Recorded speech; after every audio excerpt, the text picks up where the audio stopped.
Pozivam sve one koji bilo kakve veze, rodbinske, poslovne, ljudske, imaju prema Republici Srpskoj i ljudima tamo, da glasaju za Borisa Tadića i da napuste podršku radikalima.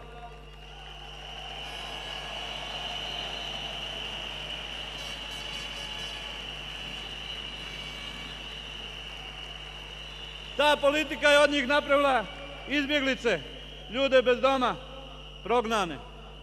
I samo politika Borisa Tadića, politika Demokratske Srbije može da pomogne tim ljudima. Nijedna druga politika ne može pomoći.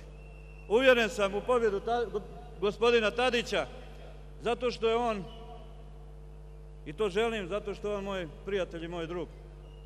Ja svjedočim da je on dobar čovjek, da mu je Srbija u srcu, da mu je srpski narod, gdje god on bio, u prioritetu njegovih aktivnosti.